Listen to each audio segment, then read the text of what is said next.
محمد اللهم صل على محمد وآل محمد وسلم. لعنة الله على أعدائهم أجمعين اليوم لما بينهم ما فعلت فقد قال الله سبحانه وتبارك وتعالى في كتابه الكريم بسم الله الرحمن الرحيم وإذ قال ربك للملائكة إني جاعل في الأرض خليفة قالت أجعل فيها من يفسد فيها ويسفك الدماء ونحن نسبح بحمدك ونقدس لك قال إني أعلم ما لا تعلمون صدق الله. صل على محمد وآل محمد. Brothers and sisters, today we are starting a series of prophets, and we are going to prophet Adam.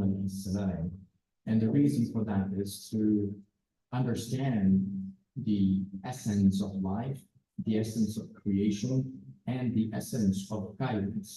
And inshallah, in these nights, every day we have a different topic with regards to the prophet. Today, the ayah that I recited to you, Surah Al-Baqarah, in ayah 30, it says, وَإِذْ قَالَ رَبُّكَ لِلْمَلَائِكَةِ إِنِّي جَاعِلٌ فِي الْأَرْضِ خَلِيفَةً.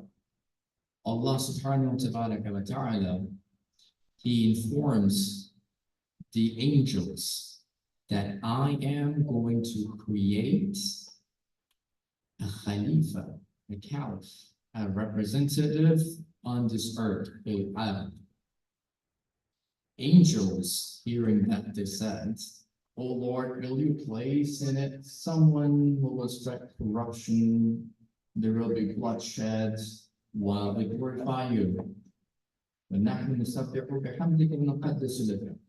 glorify you and we proclaim your holiness." Allah says, "Inni a'lamu ma la ta'lamun." What I know, you don't know. In this ayah, this is very interesting that Allah is informing the angels of His plan about bringing a new creation into the world and making that creation a representative of Himself, a representative of His gods on the planet Earth. When angels hear this news for the first time, they are taken aback. The reason is that the angels were watching what was going on this earth. Before the human beings arrived, there were jinns. And jinns were living on this earth. And of course, there were other creatures as well. But the history books are not very explicit, at least from a very religious standpoint. They don't mention them about what kind of creatures exist on this planet Earth. But if you look at the research, it has categorized what kind of creatures exist. It doesn't have to be like a dinosaur-sized things. They were very so minute that you cannot see them. They were microscopic and they lived on oxygen, but there wasn't enough oxygen. If you go on Smithsonian Museum's website, it will tell you the details of what existed before the human beings came into picture. Besides that, the angels were seeing that the jinns on this earth were creating chaos and corruption that was killing, bloodshed. They said, if the existing creature, like the jinn, can disrupt the peace on this earth, when Allah brings a new creature into this world, they are going to do the same thing. Or they might have thought, based on the knowledge they were given, human beings will cause bloodshed on this earth. What happens is, when they said, "We glorify you," and narration states that they said, "Oh Allah, why don't you make us your Khalifa? Why don't you make us your representative? Because we are perfect." That's what they're trying to say. We are perfect. We don't sin, we don't kill anyone, we don't cause chaos. There is no one better than us to be your representative. Right? That's what they were thinking. No, Allah did not like what they said. Why do you think Allah didn't like what they said? And I will ask your answer. When they said Allah pushed them to certain limits because of their reaction, and says 5,000 years of duration, they were pushed back. And then they cried and they asked forgiveness. They attached themselves to the throne of Allah. They asked forgiveness. And Allah asked them, okay, go to Baytul Ma'mun. Just above Kaaba, there is another place in the skies, in the heavens, one Baytul Ma'mun. It's always filled with angels. 70,000 angels go to Baytul Ma'mun and they leave that place and they don't return to it. That means we have so many angels coming to this day that they haven't stopped visiting Baytul Ma'mun. And when the first time they come, they won't get the second chance because there's more angels that's still visiting that house.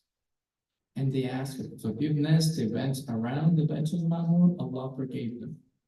Now the question is, what was it so significant about the Khilafah or the Caliph that Allah did not want angels to, they didn't rebel, but Allah didn't like the reaction and the proposal that made us the Khalifa?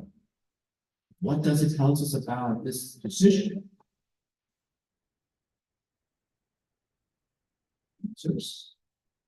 What does it tell about this position? Allah didn't like what they said. Yes, ma'am.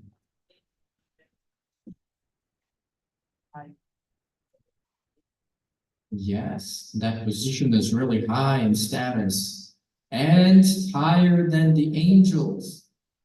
Allah mentioned this in the Quran as an argument, as a proof for the people to come in this nation. When angels proposed that they could be the Khalifa, Allah said, you don't know what Khilafat is. You cannot be the representative. You cannot hold this office of Khilafat. You can never become a Khalifa because Khalifa, you're not meant to be the Khalifa. Angels were never meant to be Khalifa. So they were being schooled at that time. And that lesson reached us in this nation, to the people, to the Muslims, that when Allah decides to appoint a representative, there is no one who can remove him from his responsibility, nor can anyone else pick their own representative of Allah. When only Allah decides who becomes the representative. Only Allah chooses who will be the guide. Only Allah has the right to make Khalifa on this earth. Neither does the angel, nor does human being share that responsibility or the authority. We don't know what's in someone's heart. To be the representative of Allah, the person should be pure. The person should never ever commit a sin. The person should be knowledgeable. The person should be pious. Do we know who's pious? We don't. Of course, from the zahir, from the apparent, you can say this person is adil, he's just. But you don't know the batin.